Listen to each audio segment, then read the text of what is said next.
అందరికీ నమస్కారం. నా పేరు వంశీకృష్ణ. మాది పెద్దకూరపాడు. నేను హైదరాబాద్‌లో వర్క్ చేస్తున్నప్పుడు నాకు బైక్ యాక్సిడెంట్ అయింది. సో, తెలిసిన వాళ్ళ సూచన మేరకు నేను గుంటూరులోని ఆదిత్య మల్టీ స్పెషాలిటీ హాస్పిటల్‌కి రావడం జరిగింది. వచ్చిన వెంటనే డాక్టర్ కృష్ణ సేవంత్ గారిని కలిశాను.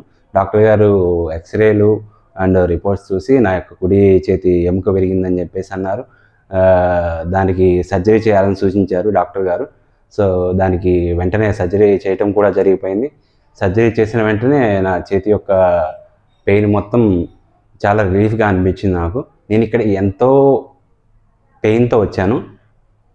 వచ్చిన తర్వాత డాక్టర్ గారిని కలిసి సర్జరీ చేయించుకున్న తర్వాత చాలా పెయిన్ రిలీఫ్‌గా ఉంది. చాలా సంతోషంగా ఉన్నాను. ఎంత బాధతో వచ్చానో ఇప్పుడైతే నేను ఎంతో సంతోషంగా వెళ్తున్నాను. దానికి నేను డాక్టర్ కృష్ణ సేవంత్ గారికి నా అభినందనలు తెలియజేసుకుంటున్నాను. అట్లాగే ఆదిత్య మల్టీ స్పెషాలిటీ యాజమాన్యానికి కూడా నా ధన్యవాదాలు తెలుపుకుంటున్నాను.